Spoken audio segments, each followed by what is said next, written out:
찬양 감사합니다. 오늘 하나님께서 저와 여러분들에게 주시는 말씀은 누가복음 8장의 말씀입니다. 누가복음 8장 22절에서 25절의 말씀.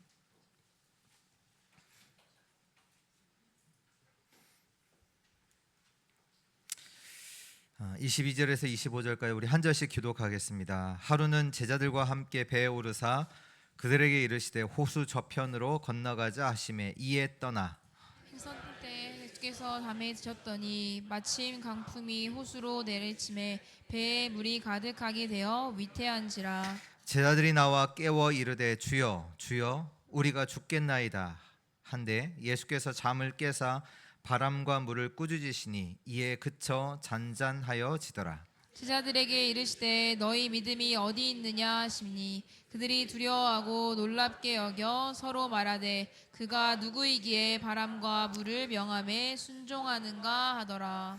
아멘. 우리 같이 신앙 고백하겠습니다. 주는 그리스도시요 살아계신 하나님의 아들이십니다. 아멘. 오늘 이 시간이 이 그리스도가 내 삶의 이정표로 세워지는 은혜의 시간 되기를 바랍니다. 나를 먼저 살려야 합니다. 나를 먼저 살린다는 얘기는 나 중심 속에서 나오는 그 말이 아닙니다. 뭐냐? 나에게서 나와야 돼요. 사람들은 나가 답니다. 내 생각이 다예요. 그래서 내게 문제가 없으면 문제가 없다고 생각하고 내게 응답이 없으면 응답이 없다고 생각을 합니다. 그것은 틀린 겁니다. 인간은 하나님과 함께 해야 합니다. 하나님과 함께 할 때 문제도 축복으로 바꿔지고요. 하나님과 함께 할 때 응답도 그냥 응답이 아니라 진짜 응답을 받게 돼요. 그 응답은 생명을 살리게 돼요. 저와 여러분들이 받아야 되는 진짜 응답은 뭐냐? 생명이 살아나는 일이에요. 저와 여러분들을 통해서 생명이 살아나는 그 응답을 받아야 합니다. 나라는 흑암에서 빠져나와야 합니다. 예수님께서 제자들과 공생의 기간 3년 반을 함께 하셨는데 뭐 하셨냐? 다른 거 하신 게 아니에요. 함께 하셨어요. 함께 하시면서 세 가지를 하셨습니다. 첫 번째 뭐 하셨냐? 제자들에게 들어가 있는 틀린 것들을 바꾸셨어요. 제자들에게 생각하는 복이 뭐냐? 다 부자가 되고 돈이 많고 이걸 다 복이라고 생각했잖아요. 근데 예수님께서 첫 마디가 뭐예요? 가난한 자가 복이 있다. 제자들이 갖고 있던 그 생각들을, 틀린 생각들을 다 바꾸신 거죠. 기도가 뭐냐? 이것 달라, 먹을 거 마실 거 이걸 두고 기도하는 게 아니라 너희는 먼저 하나님 나라 의를 두고 기도해라. 그러면 하나님이 이 모든 것을 책임져 주셔. 왜? 하나님의 자녀니까. 예배도 예배에 대해서도 바꿔주시고, 특히 마태복음 13장에 보면 많은 사람들이 눈에 보이는 그걸 가지고 다 말하잖아요. 근데 그 말씀에 보면 뭐라고 하시냐? 너희 안에 들어간 누룩과 같은 그 생명이 완전히 바뀌는 거야. 바꾸는 거야. 눈에 보이지 않는 진짜 축복을 말씀하시네요. 하나님의 나라는 천국은 마치 밭에 감춰진 보화 같아. 이 비밀을 안 자는 자기의 전 재산을 팔아서 그 밭을 사는 거야. 예수님께서 제자들과 함께 하시면서 제자들의 생각들을 바꿔주시고요. 또 많은 버릴 것들을 말씀하셨어요. 유대인들은요, 그들이 지키는 전통 제도 있잖아요. 특히 율법, 그 율법주의, 그거 다 바꿔야 돼요. 버려야 돼요. 율법을 따라가는 율법주의, 말씀을 지켜야 되는, 말씀을 지키는 게 말씀은 좋은 거죠. 말씀을 꼭 지켜야지만 구원받는다. 그건 아니죠. 생명을 살릴 수는 없습니다. 인본주의, 신본주의, 그거 버릴 것들에 대해서 말씀하시고 또 예수님께서 함께 하시면서 마지막으로 하실 게 뭐냐? 진짜로 너희가 찾아야 될 거, 그게 뭐냐? 성령. 내가 보혜사 성령을 너에게 보내주리니 이 성령은 너희와 함께 있을 것이요 너희 안에 거하시겠다. 이 성령이 너에게 모든 것을 알리시고 깨닫게 하시겠다. 장래일까지도 너에게 알리시겠다. 이 축복을 제자들에게 말씀하셨어요. 신앙생활은 나 중심, 인간 중심이 아닙니다. 하나님 중심이에요. 말씀 중심이에요. 왜? 하나님이 함께 하시니까요. 신앙생활은 기도 중심이에요. 교회 중심입니다. 이 축복을 누리는 우리 모든 주의 성도들 되시기를 바랍니다. 오늘 본문의 말씀에 보니까 예수님께서 제자들과 함께 배에 오르셨습니다. 이 예수님과 함께 있던 배에 풍랑이 일어나죠. 한번 질문해 볼게요. 예수님이 함께 계시는데 풍랑도 일어나나요? 풍랑이 일어납니까? 오늘 일어났잖아요. 정해져 있는 답입니다. 예수님이 함께 하시는데 풍랑이 일어났어요. 풍랑이 일어나니까 제자들이 놀라죠. 이것저것 많이 이 풍랑 때문에 지금 배가 막 뒤집어지려고 하니까 막 여러 가지 시도들을 했겠죠. 이들이 누구냐? 어부 출신 아닙니까? 잘 아는 사람들이에요. 근데 결국에는 안 되는 것을 그들이 깨달아요. 완전히 죽게 되는 상황이에요. 자신들이 할 수 없음을 깨닫고 한 일이 뭐냐? 예수님을 그때 깨워요. 예수님을 깨우죠. 예수님을 깨우면서 말한 말이 있죠. 예수님 우리가 죽겠나이다. 그때 예수님께서 잠에서 깨사 뭐라고 하십니까? 바람과 물을 꾸짖으시니 그것들이 잔잔하여 지더라. 이러면서 제자들에게 말씀하십니다. 너희 믿음이 어디 있느냐? 그러면서 제자들이 서로 말한 것 같아요. 이 사람이 그가 누구이기에 바람과 물을 명함에 순종하는가? 본론 첫 번째입니다. 풍랑을 허락하신 이유입니다. 이 풍랑을 통해서 이 사건을 겪은 제자들에게 있어서 이 일은 굉장히 충격적인 일이에요. 그들의 인생에서 죽음이 찾아온 순간이기도 하고 예수님의 말씀에 이 풍랑이 완전히 잠잠해지는 그 일을 이 제자들이 겪게 된 겁니다. 왜 이 충격적인 일이 일어나느냐? 왜일까요? 각인을 바꾸시기 위함입니다. 각인된 것은 무서운 거예요. 왜냐? 각인된 것으로 우리가 뿌리를 내려요. 그것이 우리의 삶이 되고 운명이 돼요. 우리 안에 각인된 게 있단 말이에요. 그리스도가 없는 것으로 각인됐어요.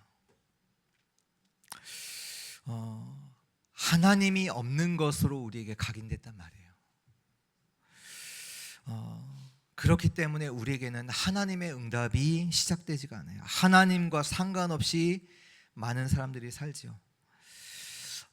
어느 정도냐? 유대인들이 복음 막는 일을 계속했어요. 뭐냐? 심지어는 하나님이 보내신 구원자 예수 그리스도를 십자가에 못 박아요. 그러니까 복음 막는 일을 계속하는 거죠. 제자들이 오늘 놀라서 하는 말이에요. 이 사람이 누구냐? 이 사람이 누구이기에 바람과 물도 이 말에 순종하느냐? 오늘 그리스도가 각인되는 시간 되기를 축복합니다.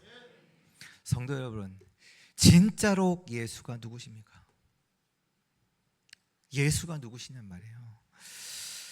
사람은 그리스도가 아니면 안 됩니다. 죄와 저주, 사단의 손에서 절대로 빠져나올 수 없습니다. 인간은 태어나면서 하나님을 떠난 죄와 저주 가운데서 태어납니다. 나와 상관없이.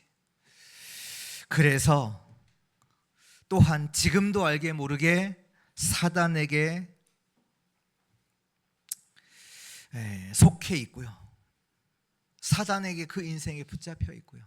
또한 지금 사단이 문화라는 모습을 가지고 모든 현장을 사로잡고 있고요. 그 증거가 지금 계속 TV에서 영화에서 계속 이렇게 많이 나오는 게 뭐냐? 귀신 문화. 이것이 모든 현장에 전달되고 있고요. 근데 이 사단이 뭐 하냐? 이 사단이 하는 일이 뭐냐? 요한복음 10장 10절에 말씀하고 있죠. 사단이 하는 일이 뭐냐? 도둑이 하는 일이 뭐냐? 도둑질하고 죽이고 멸망시키는 것뿐입니다. 그러나 그리스도가 오신 것은 양으로 생명을 얻게 하고 더 풍성히 얻게 하는 것입니다. 우리의 풍랑을 만나게 하신 것은 풍랑을 잠잠케 하시는 이 그리스도가 각인되는 근원적 치유를 하는 그 시간입니다. 그 그리스도는 참 인간이시고 참 하나님이십니다.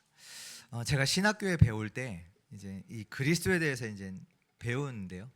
그리스도가 누구냐? 그리스도는 100% 하나님이시고 100% 인간이시다.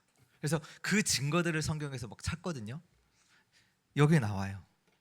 그리스도는 참 인간이십니다. 그 증거로 잠을 자세요.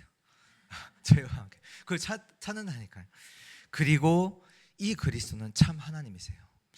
바람과 물도 그리스도의 말에 순종해요.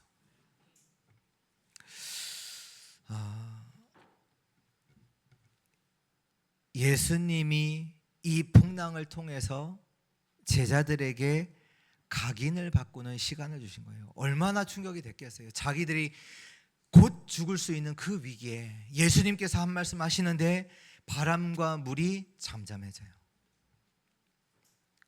지금 내가 겪고 있는 그 풍랑의 시간이 그 시간이란 말이에요. 믿으시기를 축복합니다. 예수님은 바람과 물도 잠잠케 하실 수 있는 그 그리스도이십니다. 제자들에게 충격되는 일이 또 일어났습니다. 예수님께서 제자들에게 늘 말씀하셨던 게 뭐냐? 죽으시고 십자가에 죽으시고 부활하실 것을 제자들에게 계속 말씀하시죠. 근데 제자들이요 믿지 않아요. 예수님께서 죽으실 때 이들이 뭐냐? 다 뿔뿔이 흩어졌어요. 다 도망갔어요. 예수님이 죽었다 끝이잖아요. 예수님이 죽었다 끝이잖아요. 다 도망가세요. 근데 예수님이 3일 만에 부활하셔서 제자들 앞에 나타나신 겁니다. 얼마나 충격됐겠어요.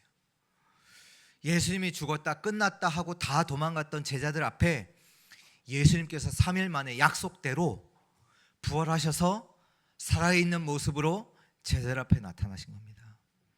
제자들에게는 충격이 됐어요. 무슨 얘기냐? 그리스도를 각인시킨 겁니다. 그러면서 사도행전 1장 3절에 보면 40일 동안 뭐 하셨냐? 제자들 앞에서 자기가 살아계신 것을 40일 동안 보이시고 하나님 나라의 일에 대해서 말씀하세요. 이 제자들에게 각인이 바뀌어요. 이 각인이 바뀐 제자들에게 기도 속에서 이것이 뿌리가 내려지고 이들이 나중에는 고백을 하죠. 어떤 고백을 하냐? 죽을 수 있는 상황 속에서 고백을 해요. 믿음의 고백을. 사도행전 4장 12절에 천하 인간에게 구원 얻을 만한 다른 이름을 우리에게 주신 적이 없다. 죽을 수 있는 상황에서도 믿음의 고백을 해요. 뭐냐? 각인이 바뀐 거죠. 하나님께서 우리에게 왜 풍랑이라는 시간을 주시냐? 그리스도로 우리의 각인을 바꾸시는 겁니다. 지금 풍랑의 이 현장은 근원적인 치유의 장소입니다. 풍랑을 만나셨습니까? 근원적 치유의 장소에 계십니다. 믿으시기를, 믿는 자 되시기를 바랍니다. 두 번째입니다. 인생의 이정표를 만들라.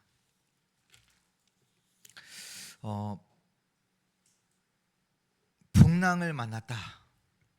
인생의 이정표를 만드시기를 축복합니다. 어떤 이정표냐? 그리스도의 이정표입니다. 그 이정표를 만들어야 돼요. 이 시간 아니면 안 돼요. 우리가 조금 왜 주시냐? 놓친다니까요. 자꾸 놓쳐요. 몰라요. 깨달으면 좋은데 이 시간이 아니면 우리가 깨닫지를 못해요. 그만큼 우리가 어리석은 거죠. 예수는 그리스도십니다. 이 그리스도의 이정표를 우리 인생에 만들어야 돼요. 마태복음 16장 16절에 베드로가 고백하죠. 주는 그리스도시요 살아계신 하나님의 아들이십니다. 이 얘기는 뭐냐? 예수는 그리스도신데 예수는 우리를 구원하실 수 있는 유일한 분이십니다. 내 인생에 이 그리스도로 이정표를 세워야 돼요. 이거 없으면 또 우리는 오늘 이처럼 뭐하는 문제 가운데서 두려워하고 벌벌 떠면서 완전 믿음이 없는 고백을 할 수밖에 없어요. 두려워 떤다니까요. 어떤 문제가 왔다. 두려워 떨어요. 그 죽음 가운데, 두려움 가운데 우리가 빠져요. 왜 그러냐? 오늘 우리에게 말씀하시는 말씀이 뭐냐? 그리스도의 이정표를 만들라. 그 말씀입니다. 인간은 사단에게 속아 사단에게 종노릇하게 되었습니다. 왜? 사단의 말을 들었기 때문에. 사단의 말을 들었어요. 우리가 하나님 말씀을 듣지 않고 사단의 말을 듣고 사단에게 종노릇하게 됐습니다. 여기서 빠져나올 수 있냐? 빠져나올 수 없어요. 강한 자 사단을 우리는 이길 수가 없습니다. 왜 나 중심이 무서운 거냐? 결국 사단을 위한 것이 돼요. 나 중심을 하는 것은 결국 사단을 위한 것이 돼요. 그래서 창세기 3장 15절에 여자의 후손이 와서 뱀의 머리를 상하게 할 것이다. 뱀의 머리를 박살내겠다. 그걸 약속하셨어요. 여자의 후손으로 오시는 그리스도가 사단의 권세를 완전히 꺾으신 겁니다. 그래서 그리스도만이 우리를 사단의 손에서 해방시키십니다. 이것이 우리에게 완전히 이정표로 서야 돼요. 지금 이스라엘 백성들이 완전히 저주 재앙 가운데 빠졌어요. 어떻게 됐냐? 애굽의 노예가 됐거든요. 왜 됐냐? 뭐 잘못한 것도 없어요. 어느 날 보니까 애굽의 종노릇 하게 돼 있어. 노예가 됐다니까요. 태어나 보니 노예. 고통 속에 살아가죠. 애굽이 막 어려운 일들 시킵니다. 피라미드 누가 만들었냐? 이스라엘 백성들이 만들어요. 하나님을 섬긴다는 그 이스라엘 백성들이 애굽의 노예돼서 그 피라미드, 스핑크스 이런 것들을 만들었어요. 얼마나 힘들었겠어요. 지금도 못 만든대요. 지금도 그 피라미드를 만들 수 없대요. 인간의 과학기술로도 만들었어요. 어떻게 만들었을까요? 몰라요. 만들었어요. 얼마나 고통 속에서 그들이 만들었겠습니까? 자신의 힘으로는 빠져나올 수 없어요. 절대 불가능입니다. 그런데 이 이스라엘 백성들이 애굽의 종노릇에서 빠져나왔어요. 어떻게 빠져나왔습니까? 노력으로 안 된다니까요. 어린 양을 잡아서 그 피를 문설주에 바른 그날, 하나님의 능력으로 이스라엘이 애굽에서 빠져나왔습니다. 희생 제사, 그 피를 바르는 날, 하나님의 능력의 역사로 애굽에서 이스라엘이 저주 고통 속에서 완전히 빠져나온 겁니다. 그리스도가 우리의 모든 죄를 대신하여 죽으시고 부활하사 우리를 영원한 죄와 저주에서 해방시키신 것입니다. 창조주 하나님을 떠나 우리는 영원한 죽음의 상태로 죽음 가운데 살아가게 된 거지요. 어둠과 혼란 속에서 살아가게 된 겁니다. 생명 없는 죽음의 상태 속에서 살아가요. 힘이 빠져요, 자꾸. 잘 돼도 걱정이요, 안 돼도 걱정이에요. 인생에 만족이 없어요. 뭔가를 이루었다고 하는데 허무가 찾아와요.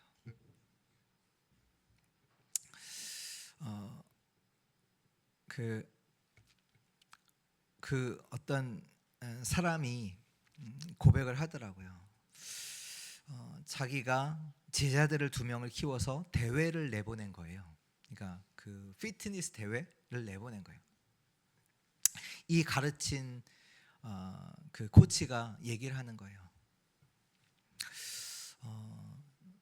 이 사람들이, 제자들이 어떻게 됐으면 좋겠냐 얘기를 하는 거예요. 뭐 자기 노력한 그대로 자기 실력을 발휘했으면 좋겠고, 그러면서 자기 실력을 발휘하면 뭐 당연히 뭐 우승을 할 것 같고, 다만 내가 우승을 해보니까 우승한 이후에 허무가 찾아오더라. 그래서 이들이 행복했으면 좋겠다 이렇게 말하더라. 행복해. 성공과 상관없이 행복했으면 좋겠다. 인간은 절대 행복할 수 없습니다. 왜? 하나님을 떠났거든요. 그러면 하나님을 만나야 되는데, 하나님이 우리의 생명이신데 하나님을 만날 수 없어요. 모든 사람이 죄를 범하였음에 하나님의 영광에 이르지 못하더니, 하나님이 우리와 함께 하시기 위해서 임마누엘의 축복으로 오신 겁니다. 보라, 처녀가 잉태하여 아들을 낳을 것이니 그 이름을 임마누엘이라 하리라. 그 임마누엘의 축복으로 오신 분이 그리스도십니다. 사단과 죄와 지옥 배경에서 완전히 빠져나오는 그 길이 그리스도입니다. 이 그리스도는 완전하고 충분합니다. 내 인생의 완전한 답 되신 그리스도, 나의 과거와 현재와 미래를 해결하신 그리스도, 이 그리스도로 이정표를 세워야 돼요. 그리스도가 나의 모든 죄와 저주, 사단에서 죄와 저주 가운데서 완전히 끝내시고 이제는 하나님이 나와 영원히 함께하는 그 축복을 주셨구나. 그 이정표가 세워져야 돼요. 그리스도의 이정표가 세워지기 전까지 사단은 여러분들을 계속 속일 겁니다. 그리스도가 끝내셨습니다. 그리스도가 끝내셨습니다. 로마서 16장 20절에 평강의 하나님께서 속히 사단을 너희 발 아래에서 상하게 하시리라. 이 일을 누가 하시냐? 그리스도만 하십니다.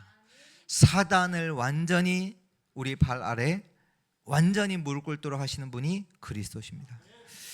세 번째입니다. 집중의 시간.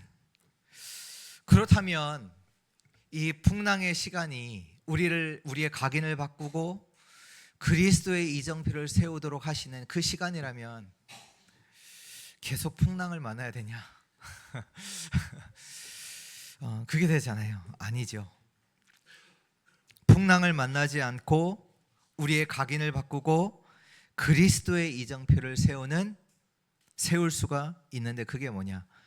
집중의 시간이에요. 그래서 집중이 중요한 거예요. 우리의 각인을 바꾸는 그 시간이 집중의 시간이요. 그리스도의 이정표를 세우는 그 시간이 집중의 시간이에요. 풍랑이 왔다. 각인 바꾸는 시간이에요. 각인을 바꾸는 우리의 근원을 치유하는 그 시간이고요. 어려움이 왔다. 그리스도의 이정표를 세우라고 하시는 그 시간입니다. 사도행전 19장 15절에 보면 하나님께서 바울을 부르십니다. 바울이 예수 믿는 자를 잡아 죽이려고 다메섹으로 가는 길입니다. 그때 갑자기 어두워지고 바울이 눈이 멀고 밝은 빛 가운데서 한 음성이 들립니다. 바울아 바울아 왜 너가 나를 죽이려 하냐? 그때 바울이 대답을 하죠. 누구십니까? 그때 음성 중에 너가 핍박하는 예수라. 이때 이 시간에 바울은 모든 것을 끝낸 겁니다. 그리스도를 만난 거예요. 완전히 그리스도로 답을 낸 거예요. 나의 각인을 바꾸는 겁니다. 공부를 많이 하는 게 아니에요. 각인을 바꿔야 돼요. 그리스도가 아니면 우리의 인생은요 나중에 남는 거 없어요. 그리스도가 완전 각인돼야 돼요. 오직의 집중의 시간을 가지시기를 바랍니다. 그래서 한번 도전해 보세요. 40일 내게 있는 풍랑 앞에서 질문해 보세요. 두 가지 질문을 한 40일 동안 계속 해보세요. 어떤 질문 하냐? 문제가 왔는데 나의 믿음은 어디 있느냐? 질문해 보세요. 이 문제 앞에 나의 믿음은 어디 있냐? 그리고 또 하나의 질문. 예수님은 누구십니까? 질문해 보세요. 나의 믿음은 어디 있고 그리고 예수님은 누구십니까? 질문해 보세요. 40일 동안. 우리가 집중할 때 우리의 뇌에 각인됩니다. 그것이 각인돼요. 그리고요 영혼에도 각인돼요. 그때부터 진짜 하나님의 응답의 역사가 일어나는 거예요. 안 돼 있다니까요. 우리에게 문제만 오면 불신앙하잖아요. 염려하잖아요. 걱정하잖아요. 왜요? 그리스도가 각인돼요. 그리스도가 다 끝냈는데 실제로는 믿음이 없어요. 염려해요. 불신앙해요. 걱정해요. 염려하고 불신앙하는 그 시간이 아니라 우리의 각인을 바꾸는 근본을 치유하는 축복의 시간으로 이 응답을 누리는 우리 주의 성도들 되시기를 축복합니다. 결론입니다. 저 여러분들이 지금 캠프에 속에 있기 때문에 캠프의 축복에 대해서 좀 말씀을 드리면 풍랑을 만났을 때 필요한 것은 뭡니까? 풍랑을 만났을 때 우리에게 필요한 것은 우리의 실력이 아닙니다. 믿음입니다. 우리의 수준, 우리의 배경이 아닙니다. 100%의 믿음입니다. 믿음 있는 자는 반드시 하나님의 역사를 보게 됩니다. 풍랑이 있을 때 우리에게 필요한 것은요 실력이 아니에요. 나는 뭐 배경이 없고 우리의 수준이 믿음입니다. 나의 일에 집중하시기 바랍니다. 나의 일에 집중하세요. 하나님은 하나님의 일을 하십니다. 왜 안 될까? 이게 될까? 안 될까? 그건 우리가 알 바 아닙니다. 그건 우리가 할 게 아니에요. 하나님의 일이에요. 제자들이 예수님께 질문했잖아요. 우리가 로마에서 언제 해방됩니까? 근데 예수님이 뭐라고 하셔요? 그건 너희 알 바 아니야. 너희가 진짜로 알 게 뭐냐? 오직 성령이 너에게 임하시면 너희가 권능 받고 땅끝까지 증인되리라. 하나님이 하실 것을 믿고 가시기 바랍니다. 하나님이 하세요. 될까 안 될까는 우리가 걱정할 게 아니에요. 현장에 하나님이 응답들을 준비하셨어요. 이사야서 60장에 보면 3절에서 9절에 보면 뭐 많은 말씀이 나오는데 어떤 말씀을 하냐? 많은 나라들이 내 빛으로 나올 것이다. 우리 때문에 많은 나라들이 치유되고 살아날 것이다. 그걸 말씀하세요. 또 왕들이 내 강명으로 나올 것이다. 왕들, 지도자들이, 높은 자들이 저 여러분들 때문에 치유되고 살아난대요. 또 하나님이 우리 뭐라고 하시냐? 사라방에서 내 아들들이, 딸들이 안기어 올 것이다. 하나님이 우리 자녀들을 회복시키시겠다고 말씀하고 계세요. 하나님이 너희 자녀들을 치유할 거야, 회복시킬 거야, 그걸 말씀하세요. 그러면서 재물도 올 것이다. 물질적인 축복도 올 것이다. 이것을 하나님이 하시겠다, 이렇게 말씀하세요. 하나님이 하시겠다는 것은 뭡니까? 즉 우리가 걱정할 바가 아니라는 얘기예요. 우리가 걱정할 바가 아니라는 얘기예요. 우리가 할 것은 뭐냐? 일어나라, 빛을 발하라, 여호와의 영광이 내 위에 임하여 있다. 여호와의 영광의 빛이 내 위에 임하였다.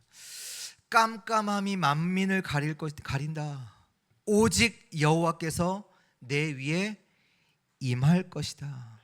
여호와의 영광이 내 위에 나타날 것이다. 여러분, 우리에게 임한 빛을 누리세요. 빛을 누리세요. 내게 임한 빛을 누려야 합니다. 왜요? 임해 있으니까, 와 있으니까 그거 누리세요.